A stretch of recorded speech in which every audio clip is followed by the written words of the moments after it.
What's up, everybody? Welcome to Frank Analysis. I'm your host, Franco.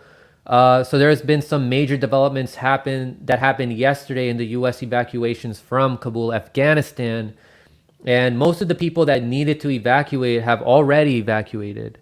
But yesterday, toward the end of the evacuation, there were bombings or terrorist attacks that occurred at the airport, and there were 2 bombs and 12 U.S. Marines that were killed, and over 60 Afghans were killed. So this is adding to the thousands of Afghans that were killed in a war that we had no business of being involved in. So there's already been millions of people, innocent people, that have died as a result of this war. If we hadn't been there at all, we could have prevented all those losses, including what just happened yesterday. So what this is doing is this is giving the neocons and the neolibs, which, I don't understand what the difference is at this point. It's giving them an excuse to say that we have to stay now. And they are blaming this group called ISIS-K for the attacks. And we'll get into what ISIS-K is in a bit, because a lot of the mainstream news is spreading some misinformation about who they are and who they're allied with. So I just want to say we can't forget all the hospitals we bombed, all the weddings we bombed, all the innocent men, women, and children we killed. How under Trump's administration we dropped the mother of all bombs. How the original excuse that we were looking for Osama bin Laden, and he wasn't even there. So then we'd make up other excuses, like how we had to stay because the Taliban is oppressing people and they need the U.S. troops there to help the people out. And then there was these leaked documents that were published then on the Washington Post on 2019 that revealed how under 4 administrations, George Bush's, Barack Obama's, 3 administrations, George Bush's, Barack Obama's, and Donald Trump's, that they were lying to the public, and how a lot of the people that were there, a lot of the soldiers, a lot of the generals, they had no idea what we were doing. They didn't even know who the enemies were. So Richard Medhurst tweeted this out because Bernie Sanders is, of course, he's a neolib. He's indistinguishable from them now. He said, "Today we mourn the loss of the members of the U.S. military killed at Kabul airport. These soldiers played an extraordinary role in helping to evacuate over 80,000 people, Americans and Afghans. Their bravery and sacrifice will not be forgotten." And then Richard Medhurst calls this out and said 60 Afghan civilians were also killed today. Maybe they should be mourned too. Like, this is how they're trying to make us feel sad only for like Americans and for these troops. And be like, they're killing our men. They're killing our women. We gotta stay. They wouldn't have been killed if we weren't there in the first place. Why were we even there? We're not going to think about how we're killing more of their people by us being there. So Ben Noren writes, the bombings at Kabul airport in Afghanistan are being blamed on so-called ISIS-K, which again, we'll get into in a little bit, or Islamic State Khorasan. Keep in mind that ex-President Karzai, a former U.S. puppet who later turned against the U.S. and knows many of its secrets, said he considered ISIS-K to be a U.S. tool. Now, I want to give a shout out to Rockfin, because Ben Noren had an excellent stream yesterday where he went over some of the history about Afghanistan and how these presidents that Afghanistan has had in recent history have been U.S. puppets. Like, they've been created in like a U.S. neoliberal laboratory. I highly recommend checking that out. It's a Rockfin premium video, but it's definitely worth it. You're going to learn a lot.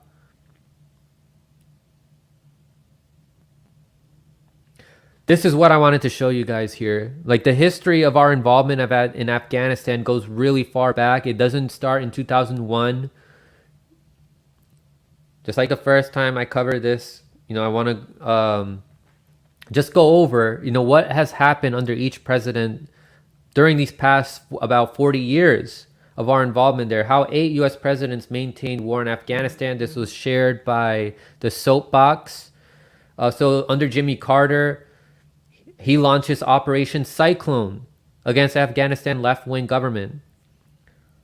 In 1983, Ronald Reagan meets with the Mujahideen, calling them freedom fighters, and later arms them with anti-aircraft Stinger missiles. 1992, under George H.W. Bush, affirmed support for the rebels, but advised them to act with restraint in order to maintain control of the capital, Kabul.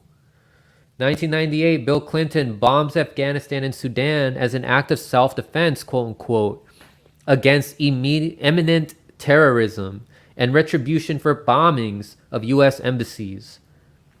2001, George W. Bush initiates the so-called War on Terror and invades Afghanistan under the pretense that we were looking for Osama bin Laden. 2016, Barack Obama, who was supposed to be the peace candidate, the peace president, and he won a Nobel Peace Prize. He dropped 1,337 bombs on Afghanistan and maintains presence throughout entirety of presidency. 2017, Donald Trump, who was running as if he was going to get us out of Afghanistan. He was supposed to be the anti-war candidate against Hillary Clinton. Trump drops the mother of all bombs, killing dozens of Afghans. There's no difference between these Democrats and Republicans. Like we're still going to get war and oppression that empowers these corporations more and more so that they oppress you and your family and your friends. I mean, we got to break all these people out of how they're propagandized to worship these politicians, whether they're Republican or Democrats. It's a two-party illusion. 2021, Biden bombs Afghanistan and withdraws troops, leaving Afghanistan worse than ever.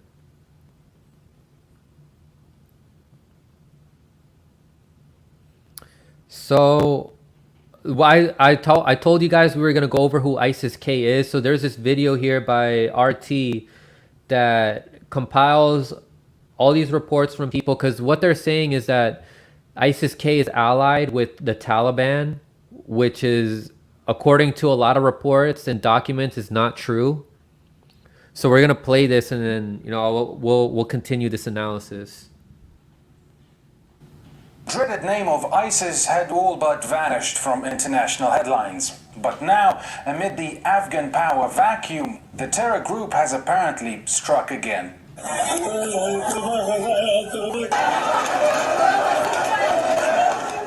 The double strike right outside Kabul airport killed dozens. American politicians had been warning an attack was inevitable, but to no avail.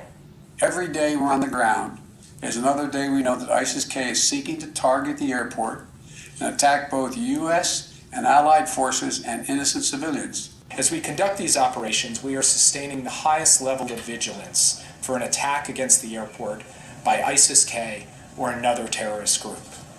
Our commanders on the ground have taken every step they can to prepare for such an attack. ISIS-K is an Afghan offshoot of the same notorious Islamic State terror group. It's based in Khorasan, hence the letter K in the abbreviation. With over 2,000 jihadis committed to its terrible cause, the group targets Afghanistan's most vulnerable.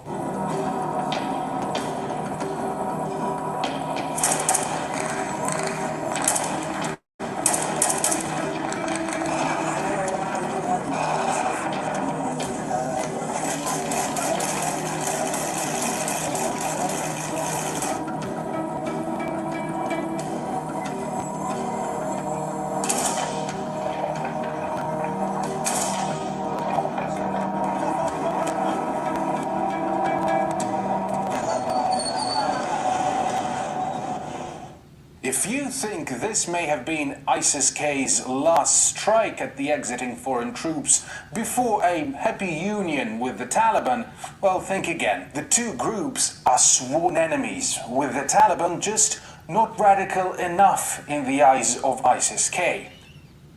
The Islamic Emirate strongly condemns the bombing targeting civilians at Kabul airport. The explosion took place in an area where US forces are responsible for security.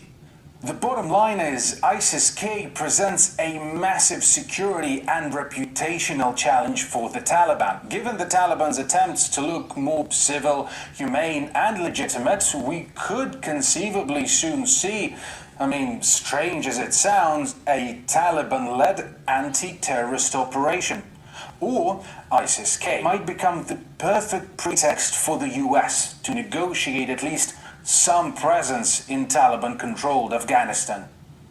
We did hear about this group, for example, in, I believe, April 2017, when Trump and essentially authorized the Pentagon to drop the mother of all bombs in eastern Afghanistan, I believe in the Nangarhar province, on ISIS-K. But the roots of this group and its existence is poorly understood. And of course, when we hear these press briefings at the Pentagon, there's very little context. This group actually is a direct byproduct of the U.S. invasion and occupation of Afghanistan. It grew out of the Pakistani Taliban, who were disgruntled Taliban members who wanted to carry out attacks on U.S. targets inside Pakistan and Afghanistan. One of their most spectacular attacks was on Camp Chapman, a U.S. military base where they used a CIA turncoat to attack U.S. soldiers. There were several other attacks on American assets, and this all led to a rise of terrorism inside Pakistan directly related to the U.S. presence in Afghanistan. 6 years ago, the Pakistani Taliban, which was widely suspected of being used by the Afghan government, backed by the U.S. against Pakistan, turned into ISIS-K. Essentially, it's the same thing as ISIS, so most viewers would know the Islamic State of Iraq and Syria, right? ISIS, which was this group that took over in 2014, 2015, big swaths of Iraq and Syria. And by the way, who were able to do that because of massive amounts of military equipment that the U.S. left behind, specifically in Iraq. That's where they really got their weapons from. They went into Iraq, took those Humvees and weapons, and went back into Syria. ISIS-K, which is the Islamic State of Khorasan, which essentially means Eastern. They don't like the Taliban. They're not friends with the Taliban. They've been fighting the Taliban, but more importantly, they've been fighting the U.S. And I bring up the point about the weapons because we just did the exact same thing in Afghanistan and left behind unbelievable amounts of U.S. military equipment, massive amounts of weaponry and guns, Black Hawk helicopters, Humvees. We left it all there the same way that we did in Iraq. So we could be creating a very similar problem to what we saw in 2014, 2015 with the other ISIS. All right. So the take-home message there is that ISIS-K is not working with the Taliban from, according to these reports, according to other documents that have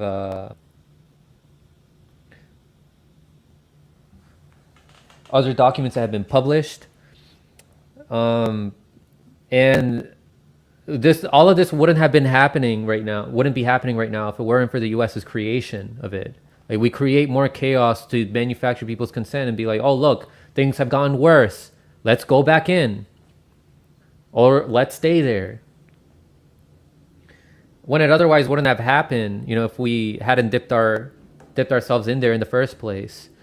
But of course, guys, look up the evidence for yourself about the lack of connection between ISIS-K and the Taliban. There are, like I said, there are reports that show these two groups have been at war for many years. I want to also see evidence of this bombing being them. Like, was it actually ISIS-K? I mean, look at how they blame Assad for gassing his own people despite a lack of evidence, despite these whistleblowers during the OPCW whistleblowers showing that it likely was not Assad that gassed his own people, and even there, all right. So even if it was them, like, let's say it was ISIS-K, that caused these bombings. I don't think this should be a reason for us to stay, because we shouldn't have even been there in the first place. We're just creating more chaos the longer we stay. Like, if we weren't there in the first place, that wouldn't have even happened. I still won't give Biden credit because he helped us get there in the first place, and he has a 40-year track record of listening to his donors. Like, these corporations and his donors have profit off of war and obtaining resources from these countries. This is who he listens to, like, for the past 40 years, and you think that he all of a sudden had a change of heart? This was a tactical decision that was made, and if you think that a dementia like a demented man like him, who can't even think straight, who can't even speak right, is calling the shots, and I don't know what to tell you. So the most educated guess I can make is he was told to do this as a way to still have influence over the region. So I have three possibilities here. Number one, either a deal was struck for obtaining resources still and have strategical advantage over China, Iran, and Russia. Right? They're trying to use this as a region, to have influence over those countries. Another idea too. They're pulling out so that when we start leaving, we see attacks such as this, and then they say, "See, we need to stay. Look at how they're attacking us as we're leaving. We need to leave in a better way, so we got to stay there longer." And then the third thing is that we leave such a mess, such immense chaos, and then show people the destruction that's caused after we left. We show these videos of the people crying, who lost their homes, people who lost their family members, and we say, "Look, we got to go back. Like, we created this mess and now we got to fix it," is what they'll try to manufacture people's consent with. So these are three things that I think could happen. So yeah, don't forget that Biden is a politician and all politicians are actors and actresses. Don't forget that Obama, Trump, and Biden's presidency, when they ran for office, it was the popular thing to want to get out of these wars. Like, a lot of people wanted to get out of Afghanistan. It was such an unpopular war. So Biden, what he's doing now was probably just grandstanding. And after he leaves, he just manufactures people's consent, and the mainstream media manufactures people's consent and be like, "See, we told you, we got to stay." So in conclusion, the US staying there hasn't prevented any of these attacks. So that does it for that segment, guys. Thank you guys so much for watching that.